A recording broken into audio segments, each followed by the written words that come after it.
Okay.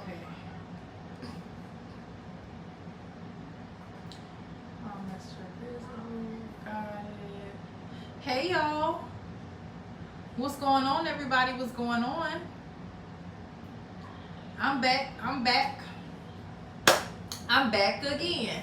Okay, y'all. So I wanted y'all. My edges are so disrespectful. It doesn't make any sense. No matter what I do, y'all, it don't even matter. I thought I had my water with me. Oh well, I guess I don't. No matter what I do, y'all, my edges are disrespectful. I'm just sick of it. Hold on. Let me turn this light on. Let me adjust this too as well. Okay, we're going to get into it, y'all, just a moment. We're going to get into it. I'm going to take y'all with me right quick. Okay. I'm going to take y'all with me right quick. Okay. Let me get my water. Let me get myself together, get myself situated. And we're going to hop into it, y'all. We're going to make it do what it do. I'm sitting here chilling on this lovely, lovely Sunday. Just chilling. Okay, how do I get out of this? I don't even know. Okay, whatever. I guess so. All right, y'all. So yesterday I did all 12 signs. I did love messages for all 12 of the signs. So make sure that you go ahead and watch that video. I actually was just live on Instagram. I'm going to post the link to my Instagram in the description box below. But make sure that you hop in, that you click like, comment, share, and subscribe if you have not done so already. So today, you guys, my topic of the day is going to be spell work. Spell work. So all my brujas, all my witchy poos, y'all hop on in. Y'all hop on in. And I wanted to come on and discuss this because I've been noticing and I've been seeing a lot of new and upcoming YouTubers who have been discussing spell work and practicing hoodoo, voodoo, and all kind of different forms of spell work on YouTube, which I'm not against. I'm not against at all. I think everybody has the ability to do so if they're willing to tap in to that side of them. Okay? I think some people are more gifted than others when it comes to spiritual work and when it comes to hoodoo, when it comes to voodoo and things of that nature. Now, you have to keep in mind that when you're doing these things, I always keep karma in mind. Okay? You have good karma and you have bad karma, and depending on what your intentions are in that spell work, those things can fall back onto you, either in a negative way or in a positive way. Now, some simple ways. Oh Lord have mercy, look at my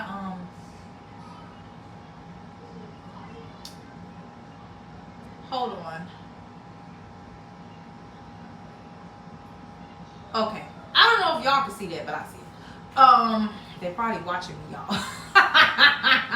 They probably watching me, y'all. They like, oh, Divine on here giving out all the goods. I ain't gonna give out all the goods. I know certain things you gotta, certain things you can't talk about, but it's okay.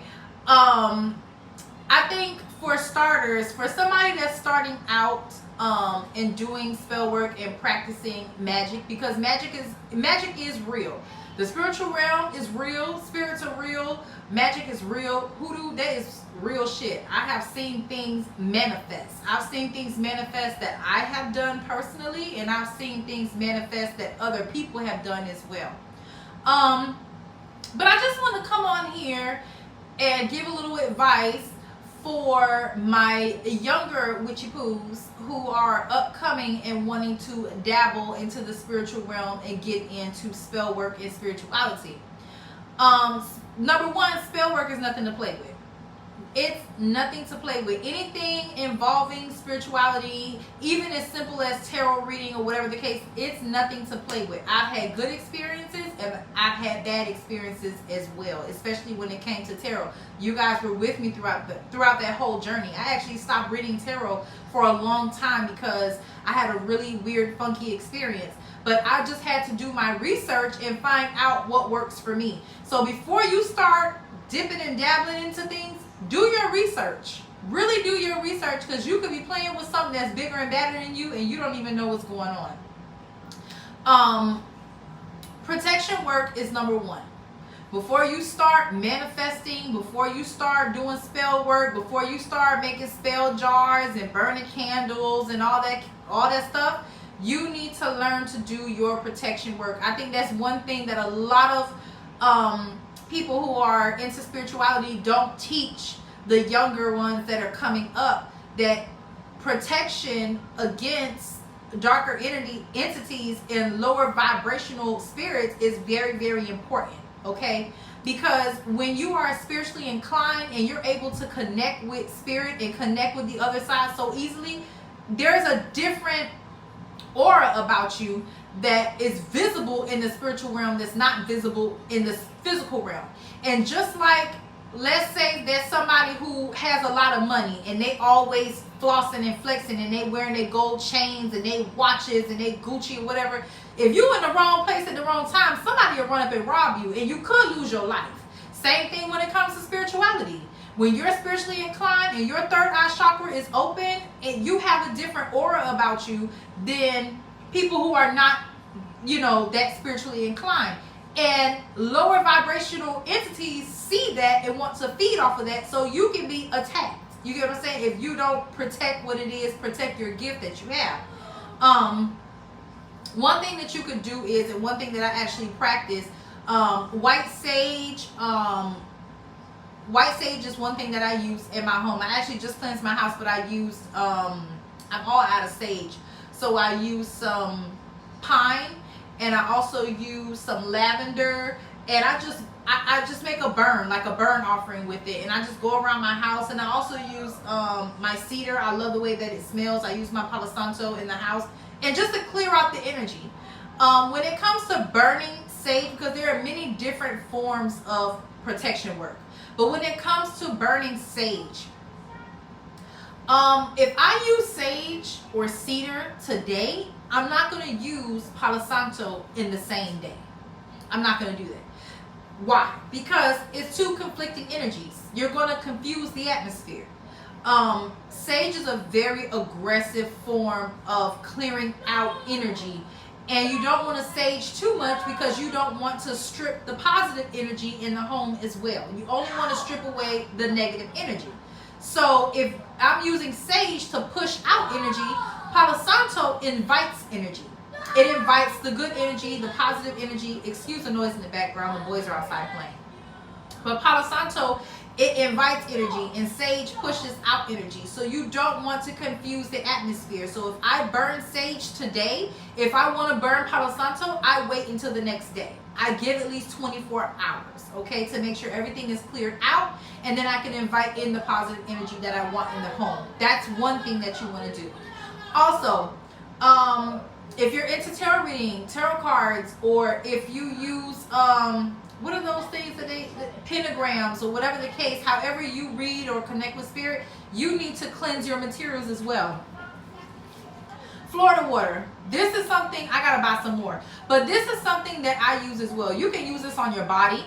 Sometimes I get a little warm water or some like the coarse sea salt with some warm water and put a couple of drops in this and just spray around where you are. Okay, this is also good for cleansing, and this is good. I use this whenever I do candle work. I cleanse my candles with Florida water. If I don't have like holy water or rose water, you can use that as well. I prefer Florida water, but I use this to cleanse my hands before I do a reading. I use it to cleanse my crystals. I use it to cleanse my candles before I do any kind of candle work. That's another thing. Okay, so protection work is just very important, you guys, and make sure that you're doing that. If you are into spirituality and you're dabbling into spell work, make sure that you're doing your protection work first, protecting the atmosphere and yourself. Sage your body. Smoke cleanse your body as well. Even when I burn my sage, I have like a little bowl that I put it in, and when the smoke is coming up, I cleanse my hands in it as well. Bring it up to your face. Cleanse your water, your throat chakra, your third eye chakra. All of that matters. It matters. Please do not just start burning candles and casting spells. You're going to run into some shiznits. Okay? You're going to run into some shiznits. A good way to start into spell work, which this is how I was introduced into spell work was through candles, okay, through candle work. I find that candle work, it works best for me. You don't always need a candle when you're doing spell work. It's not necessary, but it works for me. I'm comfortable with using candles. I keep candles all over the place. If you're using blue candles, this is usually having to do with the throat chakra. This is communication. Red and pink candles are for, well, pink candles are more for like friendship and reconciliation. Red candles is for romance, passion. It brings in a lot of sexual energy. So if you just want to raise that, you know, that sexual energy between you and your person, you can use red candles as well. Black candles is for protection and for banishing. Black and white candles can be used for either or. Those are like my vice versa candles. I can use a black candle to banish, or I can use a black candle for protection work. I can use a white candle in banishing work. I can use a white candle in protection work, okay? It just depends on the severity of the situation.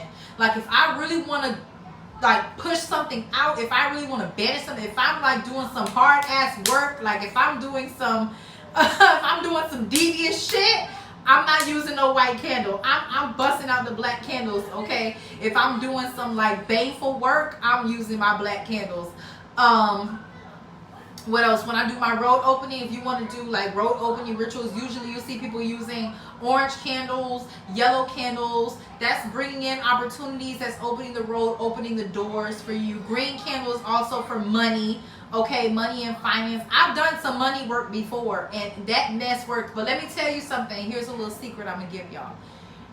If you're doing money work or any kind of spell work, do not do it when it's raining outside.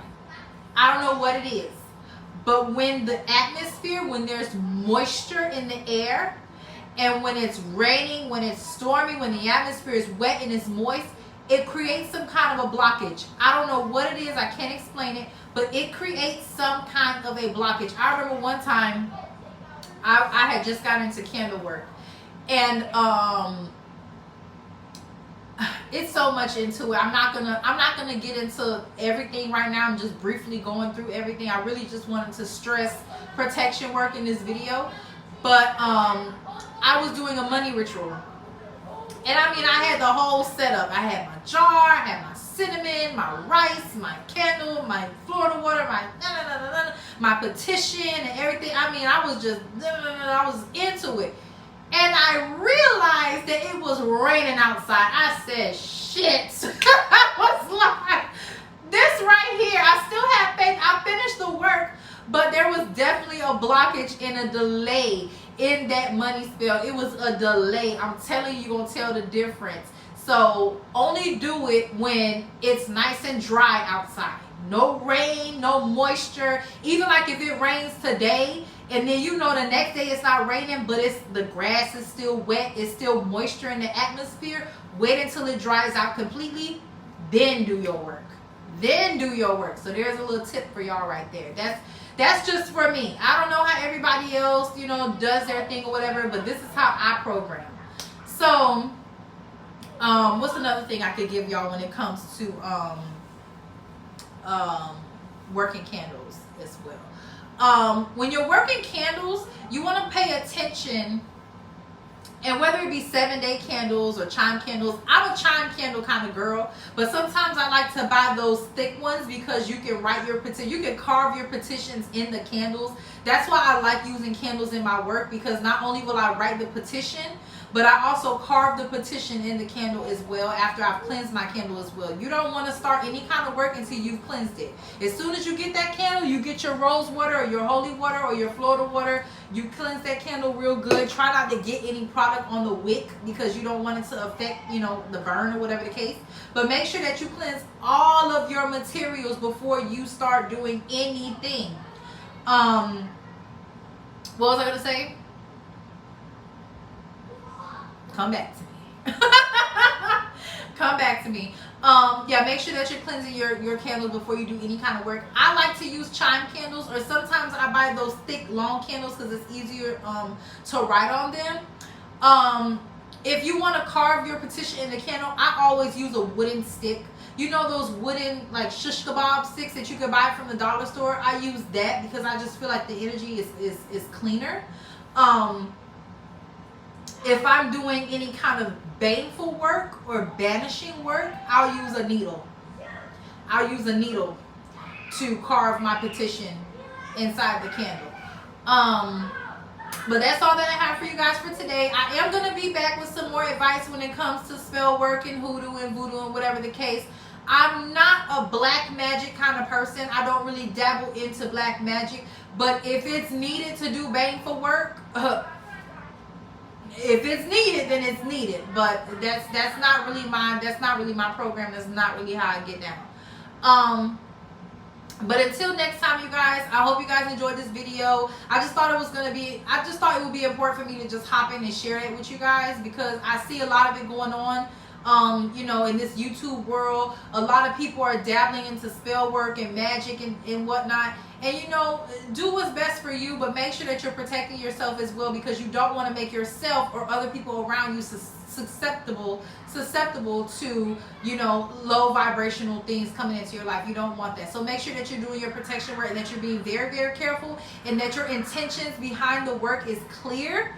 And that if you do have to do some kind of a baneful work or banishing magic, or, you know what I'm saying, you got to do a little something, make sure that your intentions are pure and that your intentions are clear, and that you're doing it for the right reason and not just to spite people, because that shit will come back. It'll come back on you. It will. So until next time, make sure you guys like this video, share this video, subscribe to the channel if you have not already been able to, or whatever the case. And what am I going to post in my description? Oh yeah, my Instagram is going to be in the description box, and make sure that you follow me on Instagram, because I do go live on Instagram as well, and I do collective readings every now and again. But those readings don't actually stay posted on my Instagram. I only leave my readings posted on this channel, okay? So until next time, you guys, peace out.